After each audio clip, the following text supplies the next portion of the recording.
அஸ்ஸலாமு அலைக்கும் வரஹ்மத்துல்லாஹி வபரகாத்துஹு. அன்பிற்கினிய சகோதர சகோதரிகளே, ஒரு மகிழ்ச்சிகரமான உலகமே எதிர்பார்த்த ஒரு பதிலடி தாக்குதல் தற்போது வழங்கப்பட்டு கொண்டிருக்கிறது இஸ்ரேலுக்கு எதிராக. இன்றைக்கி நீங்கள் அரபு செய்தி சேனல்கள் எடுத்தாலும் சர்வதேச செய்தி சேனல்கள் எடுத்தாலும் தற்போதைய நிலையில் டாபிக்காக இருப்பது எதுன்னு சொன்னால் ஈரான் இஸ்ரேல் மீது நடத்தக்கூடிய தாக்குதல்கள். நமக்கு தெரியும், ஈரான் மேலே இஸ்ரேல் நேற்றைய தினம் தாக்குதல்களை நடத்தி இருந்தது. அதற்கு பதிலடியை ஏன் ஈரான் கொடுக்காமல் இருக்கிறது என்று பல பேரும் கேட்டுக்கிட்டு இருந்தாங்க. சில பேர் கொஞ்சம் எல்லை மீறி போய் ஈரான் அடிப்பான்னு சொல்கிறீங்களே, எப்போ அடிப்பான், அது இதுக்கு முன்னாடி சொல்லியிருக்கிறாங்க, நான் அடிக்கலையே என்றெல்லாம் கேட்டுக்கிட்டு இருந்தாங்க.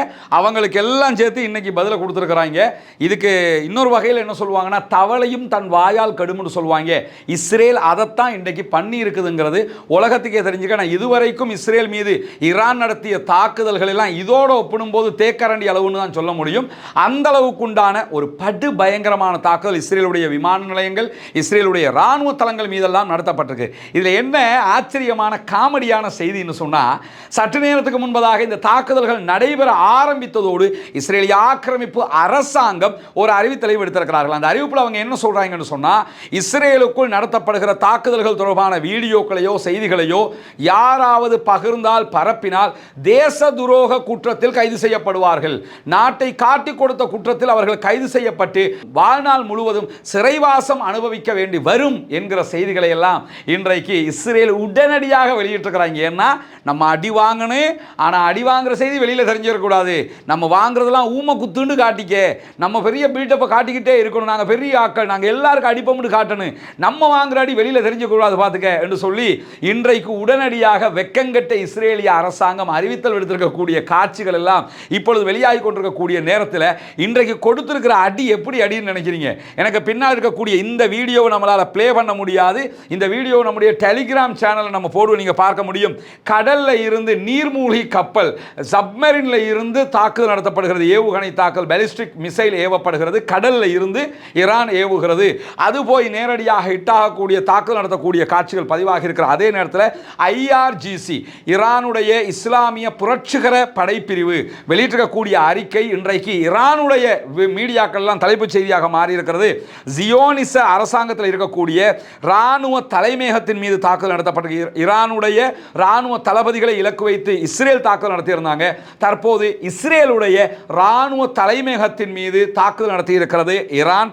அதே நேரத்தில் விமான தளங்கள் மீது தாக்குதல் நடத்தி இருக்கிறார்கள். அது மட்டுமல்லாமல் இன்றைக்கு நடத்தி இருக்கக்கூடிய இந்த தாக்குதலுக்கு ஆபரேஷன் ட்ரூ பிராமிஸ் 3 என்று சொல்லி பேர் வச்சிருக்கிறாங்க. இதுக்கு முன்னாடி நடத்தியது 1, 2, அதற்கு பிறகு ஆபரேஷன் ட்ரூ பிராமிஸ் 3 என்று சொல்லி இதுக்கு பேர் வைத்திருக்கிறார்கள். அந்த அடிப்படையில் தான் இந்த தாக்குதல்கள் துல்லியமாக நடத்தப்பட்டிருக்கிறது. குறிப்பாக அல் ஜசீரா இந்த தாக்குதல்கள் தொடர்பான ஒரு ஆய்வு கட்டுரை, அழகான கட்டுரையை பிரசுரிச்சிருக்கிறாங்க. அந்த கட்டுரைக்கு அவங்க வெற்றிருக்கக்கூடிய தலையங்கமே என்னன்னு சொன்னா, வரலாறு காணாத அழிவை இஸ்ரேல் சந்திக்கிறது. அந்த தலைப்பை இப்படியெல்லாம் அல் ஜசீரா பொதுவாக தலைப்பு போட மாட்டாங்க. அல் ஜசீராவை இன்னைக்கு என்ன தலைப்பு போட்டிருக்காங்கன்னா, வரலாறு காணாத முன்னெப்போதும் இல்லாத அழிவை இஸ்ரேல் கண்டுகொண்டிருக்கிறது. முதல் கட்டத்திலேயே 40 பேர் படுகாயம் அடைந்திருக்கிறார்கள் என்று இஸ்ரேலிய ஊடகங்கள் சொல்கிறது. எத்தனை பேர் செத்தாங்கன்ற தகவல் எல்லாம் தரல. ஏன்னு கேட்டால் ஈரானை பொறுத்தவரை என்ன நடந்ததுங்கிறத வெளிப்படையாக சொல்லிட்டாங்க. எங்களுடைய இத்தனை தளபதிகள் கொல்லப்பட்டிருக்கிறாங்க, இத்தனை பேருக்கு காயம், இத்தனை பொதுமக்கள் கொல்லப்பட்டிருக்காங்கன்னு சொல்லிட்டாங்கன்னா அவங்க அப்படித்தான் அவர்களுடைய செயல்பாட்டை அமைத்திருக்கிறார்கள். ஆனால் இந்த ஜியோனிஸ்டுகள் என்ன பண்ணுவாங்கன்னு சொன்னால், தாங்கள் வாங்குகிற அடியை மறைத்து கொண்டு நாங்கள் தான் எல்லாருக்கும் அடிக்கிறோம் இந்த மாதிரி காட்டுவாங்க. அந்த அடிப்படையில் இந்த அறிவிப்பு வெளியிட்டிருக்கிறாங்க, யாரும் செய்தியை வெளியே சொல்லக்கூடாது பார்த்துக்கன்னு. ஆனால் அதை மீறி வந்திருக்கக்கூடிய தகவல்களில் 40 பேர் படுகாயம் அடைந்திருக்கிறார்கள் என்கிற செய்திகள் வெளியாகி இருக்கிறது. நூற்றுக்கணக்கான பாலிஸ்டிக் ஏவுகணைகளை இஸ்ரேல் மீது ஈரான் ஏவுகிறது என்கிற செய்திகள் வருகிறது. குறிப்பாக 3ஆம் கட்டமாக, ஒரே தடவை ஏவாம 3 கட்டமாக அவர்கள் ஏவுகணைகளை ஏவிக்கொண்டிருக்கிறார்கள்.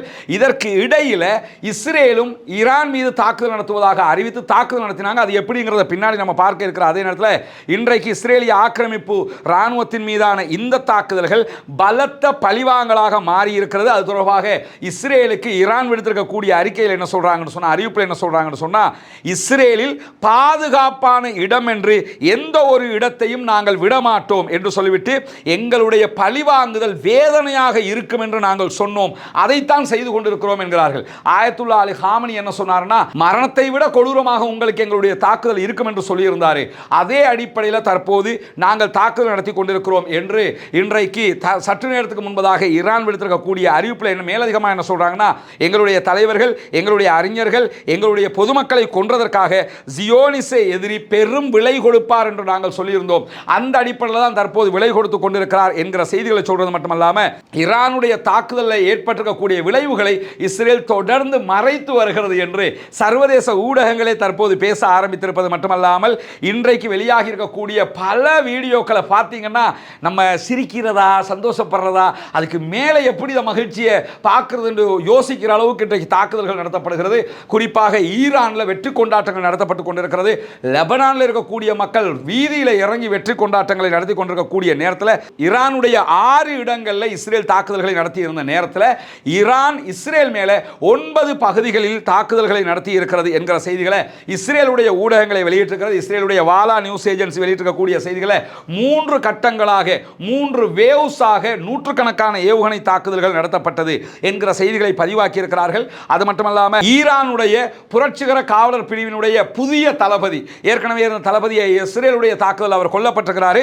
புதிய தளபதியாக பொறுப்பெடுத்திருக்கக்கூடிய அகமது வாஹிதி வெளியிட்டிருக்கக்கூடிய அறிக்கையில் என்ன சொல்றாருன்னா, ஜியோனிச கொலைகார அரசாங்கத்துக்கு எதிராக எதிரிக்கு எதிராக நரகத்தின் வாசல்களை நாங்கள் திறந்து வைத்திருக்கிறோம், அதனால தான் இந்த தாக்குதல்கள் நடத்துகிறோம். நாங்கள் அடிக்க வேணாம்னு நாங்கள் ஒதுங்கி போன நேரத்தில் வேண்டுமென்று வீம்பாக வம்பிழுத்து தாக்குதல் நடத்தினீங்க, அதற்குத்தான் இந்த தாக்குதல்களை தருகிறோம் என்று சொன்னவங்க இன்னைக்கு என்னன்னா, F-35 விமானத்தை எல்லாம் சுட்டு வீழ்த்தலாமா என்றெல்லாம் சில பேர் கேள்வி எழுப்பிக்கிட்டு தெரிஞ்சிருந்தாங்க. ஏற்கனவே F-35 ஒன்று யமனில் சுட்டு வீழ்த்தியிருந்த நேரத்தில் இப்போ ஈரான் இஸ்ரேல் மேலே பாலிஸ்டிக் ஏவுகணை தாக்குதல் நடத்தினதோட உடனடியாக இஸ்ரேலில் இருந்து என்ன பண்ணாங்கன்னா, திரும்ப ஃபைட்டர் ஜெட்டுகள் எடுத்துக்கிட்டு இஸ்ரேல் ஈரான் மேலே தாக்குதல் நடத்துறதுக்கு வந்த நேரத்தில் அமெரிக்காவினுடைய தயாரிப்பாக இருக்கக்கூடிய மத்திய கிழக்கில் எந்த நாடுகளுக்கும் அமெரிக்கா கொடுக்காமல் இஸ்ரேலுக்கு மட்டும் கொடுத்து வைத்திருக்கக்கூடிய F-35 என்கிற வேகமாக உலகத்திலேயே நம்பர் 1 தாக்குதல் விமானமாக கருதப்படக்கூடிய விமானத்தின் 3 விமானங்களை குருவிய சுடுற மாதிரி சுட்டு வீழ்த்தி இருக்கிறாங்க. அதில் ஒரு வீடியோ இன்னைக்கு வெளியாக இருக்கணும்னா, விமானம் வெடித்து செதறினத்தோடு அதில் இருந்த பைலட் தப்பிக்கிறதுக்காக அந்த பாராசூட்டில் பறக்கிற நேரத்தில் அந்த காட்சிகள் எல்லாம் இன்றைக்கு வீடியோ பண்ணப்பட்டிருக்கிறது. மட்டுமல்லாமல் இந்த விமானங்கள் சுட்டு வீழ்த்தப்பட்டிருப்பதை இஸ்ரேலும் ஒப்புக்கொண்டிருக்கக்கூடிய செய்திகள் வெளியாகி இருக்கிறது. அது மட்டுமல்லாமல் இன்றைக்கு இஸ்ரேல் மேலே ஈரான் நடத்தியிருக்கக்கூடிய தாக்குதலில் ஹைலைட் என்னன்னு கேட்டால், இஸ்ரேலிய அதிகாரிகள் தாக்குதல் தொடர்பாக நடத்திய முக்கியமான மீட்டிங்கை இலக்கு வைத்து தாக்குதல் நடத்தி இருக்கிறார்கள். இதுல இருந்து என்ன தெரியுதுன்னு கேட்டா, ஈரானுக்குள்ள மொசாத் ஊடுருவியது, அப்படி நடத்தியது, இப்படி நடத்தியதுன்னு சொன்னாங்களே, இப்போ இஸ்ரேலுக்குள்ள ஊடுருவி நிற்கிறான். அவங்க இன்னைக்கு எங்க மீட்டின் போடுறாங்கிற வரைக்கும் தெரிந்து கொண்டு இன்றைக்கு தாக்குதல்களை நடத்தி இருக்கிறார்கள் என்கிற செய்திகள் வெளியாகி இருப்பது மட்டுமல்லாமல், இஸ்ரேலுடைய இராணுவ விவகாரங்களுக்கான கட்டிடமும் இன்றைக்கு இலக்கு வைக்கப்பட்டிருக்கிறது என்கிற செய்திகள் வெளியாகி இருக்கு. இன்னைக்கு வெளியாக இருக்க வீடியோக்களை பார்த்தீங்கன்னா, இஸ்ரேலுக்குள்ள வெட்டிலாம் அந்த மாதிரிக்கு அவ்வளவு கட்டிடங்கள் வெடித்து சிதறுகிறது. சாதாரணமான தாக்குதல் கிடையாது. இஸ்ரேலியர்களால் ஜீரணிக்க முடியாத ஒரு பதிலடி தாக்குதல்களை சிம்ம சொப்பனமாக இஸ்ரேல் மீது ஈரான் நடத்தி இருக்கிறது. இங்க நீங்க பார்க்கலாம், நம்ம காட்டுகிற இந்த வீடியோ வந்து கடல்ல இருந்து ஏவப்படுகிற காட்சியை தான் நீங்க பார்க்குறீங்க. பாலிஸ்டிக் ஏவுகணை ஏவப்படுகிற காட்சி. அதை நமக்கு ப்ளே பண்ண முடியாது. இந்த வீடியோ நம்முடைய டெலிகிராம் சேனலில் நம்ம போடுவோம். இங்க நீங்க பார்த்தீங்கன்னு சொல்லி சொன்னா, வெடித்து சிதறி இருக்கக்கூடிய கட்டிடத்தினுடைய வீடியோ காட்சி தான் இது. இதில் நான் காட்டுற போட்டோவாக தான் உங்களுக்கு நான் காட்டிக்கிறேன். இதில் வீடியோக்களை நம்முடைய டெலிகிராம் சேனலில் மொத்தமாக இந்த வீடியோவுக்கு பின்னாடி நம்ம போட்டு விட்டுருவோம். அதில் நீங்க பார்க்க முடியும். இங்க நீங்க பார்த்தீங்கன்னா, டெல் அவீவுக்குள்ள போய் விழுந்து வெடிக்கிற காட்சியை நேரடியாக பதிவு செய்யப்பட்டிருக்கிறது. இதை நீங்க எடுத்துக்கிட்டீங்கன்னா, இஸ்ரேலுடைய ஊடகங்களை வெளியிட்டிருக்கக்கூடிய வீடியோ காட்சி அங்க எவ்வளவு அழிவுகள் ஏற்பட்டிருக்கிறது என்பதுதான் இதிலே பதிவாகி இருக்கிறது. இங்க பாத்தீங்கன்னா, மழை பொழியிற மாதிரி ஈரானுடைய பாலிஸ்டிக் ஏவுகணைகள் வருகிற காட்சிகள் பதிவாகி இருக்கிறது. வந்து அட்டாக் பண்ணுகிற காட்சிகளும் இந்த வீடியோவில் பதிவு செய்யப்பட்டிருக்கிறது. இந்த வீடியோக்களை வெளியிட்டாலே நாங்க தண்டிப்போம் என்று சொல்லிக்கிட்டு இருக்கிற நேரத்தில் கூட தற்போது இஸ்ரேலுக்குள்ளே இருந்து கட்டுக்கடங்காம வீடியோக்கள் வெளியாகி கொண்டும் இருக்கிறது. என்னதான் மறைக்க நினைச்சாலும் எவ்வளவுதான் மறைக்க முடியும் என்கிற அடிப்படையில் ரொம்ப நேரடியாகவே வீடியோக்கள் வெளியாகி வெளியாகி கொண்டிருக்கக்கூடிய காட்சிகளை நம்ம பார்க்க முடியும். இது ஈரான் அட்டாக் பண்றான் கவனமாயிருங்கன்னு சைரன் ஒலி எழுப்பி இருக்கக்கூடிய காட்சிகள் தான். இதை என்ன போனா இன்னைக்கு விடிஞ்சு போயிடும். அந்த அளவுக்கு அட்டாக் சம்பந்தப்பட்ட அறிவுறுத்தல்கள் அவர்களுக்கு வழங்கப்பட்டிருக்கிறது. இங்க நீங்க பார்க்கலாம் வெடித்து சிதறுகிற காட்சிகள் பதிவு செய்யப்பட்டிருக்க டெல் அவிவ்ல இது அவர்களுடைய ஊடகங்களை வெளியிடக்கூடிய காட்சிகளாக இவை எல்லாம் இருக்கிறது. எனவே முற்பகல் செய்யின் பிற்பகல் விடியும் என்று சொல்லுவார்கள். அதே மாதிரி நேற்று அவர்கள் கொடுத்ததற்கு இன்றைக்கு பதிலடி கொடுக்கப்பட்டிருக்கிறது. ஈரானை பொறுத்தவரை இன்னைக்கு கொடுத்திருக்கிற பதிலடி இதுக்கு முன்னாடி கொடுத்த பதிலடிகள் மாதிரி கிடையாது. எனவே ஈரான் சொன்னதை செய்திருக்கிறது.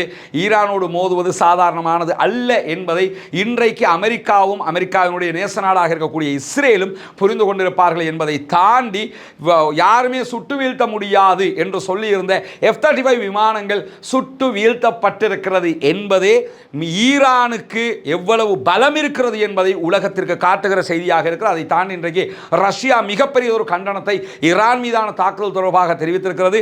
ஈரான் மீதான அத்துமீறிய தாக்குதலை நாங்கள் பொறுத்துக்கொள்ள மாட்டோம் என்று ரஷ்யாவும் சொல்லியிருக்கிறது. இணைந்திருங்கள். ரஸ்மின் எம்ஐஎஸ்சி நியூஸ் மற்றும் ரஸ்மின் எம்ஐஎஸ்சி அப்டேட்ஸ் ஆகிய 2 சேனல்களையும் சப்ஸ்கிரைப் செய்யாத சகோதரர்கள் சப்ஸ்கிரைப் செய்து இணைந்து கொள்ளுங்கள். ஈரானுடைய இராணுவ பலம் என்ன என்பது தொடர்பாக ரஸ்மின் எம்ஐஎஸ்சி அப்டேட்ஸ் என்கிற நம்முடைய சேனலில் தனி வீடியோ வெளியிட்டிருக்கிறோம். அந்த வீடியோவையும் பார்க்காத சகோதரர்கள் பார்த்துக் கொள்ளுங்கள். தொடர்ந்தும் இது தொடர்பான செய்திகள் வெளிவருகிற போது பிரேக்கிங் நியூஸாக உங்களுக்கு கொண்டு வந்து தருவதற்கு தயாராக இருக்கிறோம். பாலஸ்தீனம் வெற்றி பெற வேண்டும், பாலஸ்தீனம் சுதந்திரமடைய வேண்டும், பாலஸ்தீன மக்களும் நம்மை போன்ற நிம்மதியானவர்களாக மாற வேண்டும், வாழ வேண்டும் என்கிற உயரிய பிரார்த்தனைகளோடு நம்முடைய Telegram channel Rasmin MISC official என்கிற பெயரில் இருக்குது. இணையாதவர்கள் அதில் இணைந்து கொள்ளுங்கள். ரஸ்மின் எம்ஐஎஸ்சி என்கிற பெயரில் வாட்ஸ்அப் சேனல் இருக்குது. அதில் இணையாதவர்களும் இணைந்து கொள்ளுங்கள். ரஸ்மின் எம்ஐஎஸ்சி என்கிற பெயரில் எக்ஸ், ஃபேஸ்புக், டிக்டாக் ஆகிய தளங்களிலும் நீங்கள் நம்மை பின்தொடர முடியும். உண்மையான செய்திகளை உடனுக்குடன் தெரிந்து கொள்வதற்காக அவற்றில் இணையாதவர்கள் இணைந்து கொள்ளுங்கள் என்கிற செய்திகளோடு பாலஸ்தீன மக்களுக்காக பிரார்த்திக்கிறார். அதே நேரம் இஸ்ரேல் ஆக்கிரமிப்பு ராணுவத்திற்காக தவறாமல் இறைவனிடத்திலே கொண்டு நாசிலாவை ஓதி வாருங்கள். ஜனநாயக ரீதியாகவும் பாலஸ்தீன அப்பாவிகளுக்காக குரல் எழுப்புவோமாக வாகிறது. அல்ஹம்துலில்லாஹி ரப்பில் ஆலமீன்.